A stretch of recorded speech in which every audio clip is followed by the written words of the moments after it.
Ibarat cerita bersambung, isu tentang Sekretaris Daerah Aceh M. Nasir belum benar-benar tamat.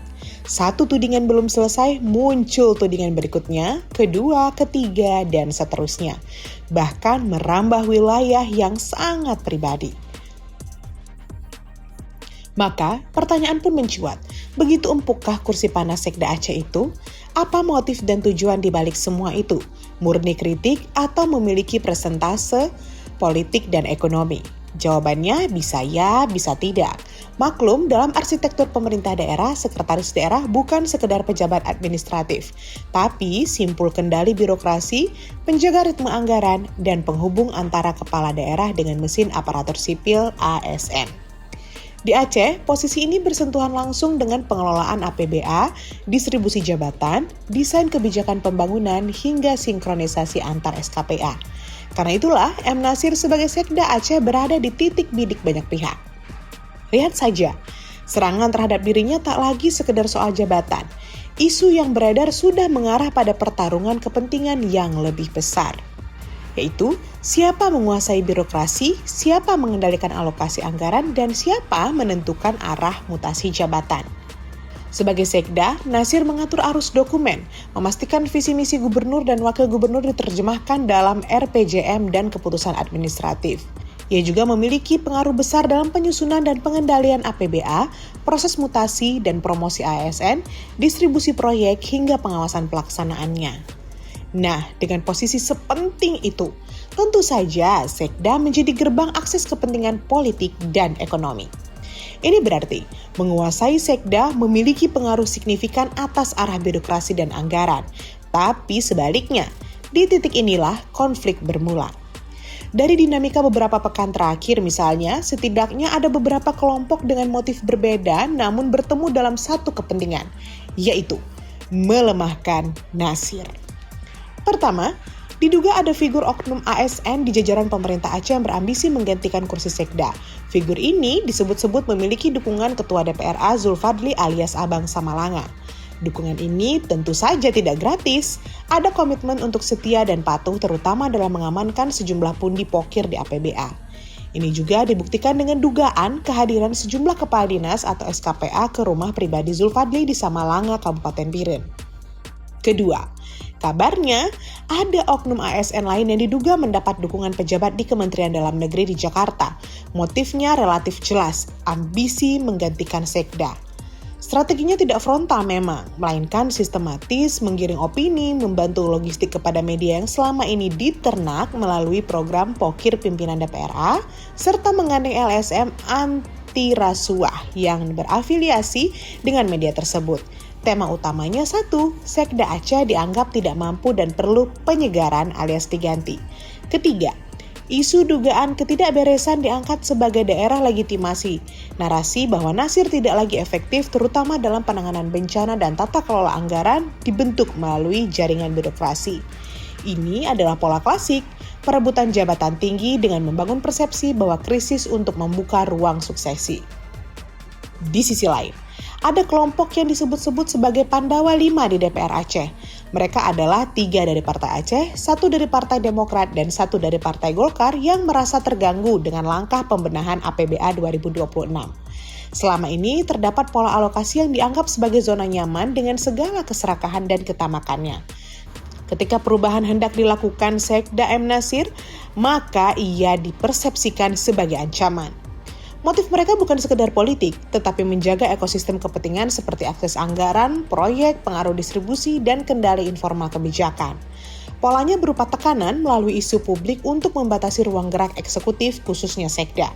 Dalam konteks ini, Nasir dipandang sebagai penghalang stabilitas lama. Mutasi birokrasi pun menjadi instrumen kekuasaan paling konkret, sehingga wacana perombakan mencuat, kegelisahan muncul. ASN yang ambius mencari sekoci atau jika tak elok disebut induk semang demi mempertahankan kursi atau mendapatkan posisi serupa di dinas lain. Dalam politik daerah, kepentingan ekonomi hampir selalu berkelindan dengan birokrasi. Jaringan penguasa yang sebelumnya memiliki akses proyek tentu berkepentingan terhadap siapa yang duduk di kursi Sekda. Ini merupakan bagian dari strategi untuk membuka kembali jalur proyek. Terlebih jika ada oknum anggota DPR Aceh yang telah menarik uang muka dari paket proyek tersebut. Dari amatan beberapa bulan terakhir tidak terlihat satu komando tunggal memang. Namun kepentingan berbeda itu bertemu pada satu titik, melemahkan Nasir. Polanya melalui tekanan politik di DPRA, penyebaran isu hingga persoalan pribadi di media dan media sosial, manuver administratif untuk menciptakan kesan krisis serta lobby ekonomi guna mempengaruhi keputusan strategis. Karenanya, jika tekanan ini terus bereskalasi, resikonya bukan hanya sekedar pada individu Nasir, melainkan pada stabilitas pemerintahan pasangan Gubernur Wakil Gubernur Aceh Muzakir Manaf dan Fadlullah atau yang akrab dikenal sebagai Mualim dan Dekfat. Birokrasi kita kehilangan fokus, pengambilan keputusan melambat, agenda strategis termasuk rehabilitasi pasca banjir terganggu. Energi pemerintah tersedot untuk meredam konflik internal.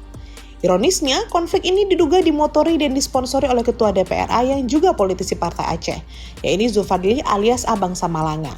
Karena secara logika politik, kondisi ini semestinya tak perlu terjadi. Sebab Sekda adalah pilihan objektif sekaligus subjektif Mualim. Mengganggu Sekda sama artinya menusuk Mualim dari belakang. Namun realitas berbeda. Dari 20 anggota DPR Aceh asal Partai Aceh, 16 disebut memilih diam terhadap manuver tersebut. Hanya Nazarudin alias Tengku Agam yang mulai bersuara.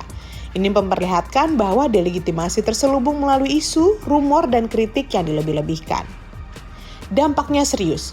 Pengesahan APBA, mutasi, dan promosi tertunda, fokus pemerintahan terpecah, kredibilitas politik terkikis, zona nyaman lama berpotensi kembali mengakar, menghambat reformasi anggaran dan proyek termasuk kepentingan pihak yang kalah dalam Pilkada 2024. Di tengah dominasi Partai Aceh itulah, pilihan kini ada pada kepemimpinan Mualim, memperkuat stabilitas birokrasi atau membiarkan politik internal menenggelamkan agenda publik. Jika tekanan terhadap Sekda dibiarkan, pola ini akan terus berulang setiap bahasan APBA, baik perubahan maupun murni sepanjang masa jabatan 2024 hingga 2029. Dan stabilitas birokrasi bukan soal siapa menang dan kalah dalam politik internal. Ini soal apakah pemerintahan mampu bekerja fokus, cepat, dan berpihak pada rakyat? Sebab, pada akhirnya, jika konflik ini terus dipelihara, bukan hanya Nasir yang terguncang, melainkan fondasi pemerintahan itu sendiri dan rakyat Aceh lah yang paling dirugikan. Karena itu, di tengah dominasi politik Partai Aceh, menggoyang atau bahkan menggantikan Sekda adalah keputusan yang tidak taktis dan strategis. Sebaliknya, jika Mualim tidak mengganti Ketua DPR Aceh atau Zulfadli, maka pola dan perilaku seperti ini dipastikan akan terus saja berulang saban tahun, sejalan dengan pembahasan APBAP maupun APBA murni. Dari sisa waktu kepemimpinan Mualim Dekfat sebagai Gubernur dan Wakil Gubernur Aceh periode 2024 hingga 2029. Sebab, dari rekam jejak Aceh selama ini, Abang Samalanga bukan Hasbi Abdullah, Muharudin, Sulaiman Dahlan Jamaluddin, serta Saiful Bahri alias Pon Yahya, Ketua DPRA dari PA yang relatif teduh alias tidak gemar membuat gaduh dalam menakodai lembaga terhormat bernama DPRA. Semoga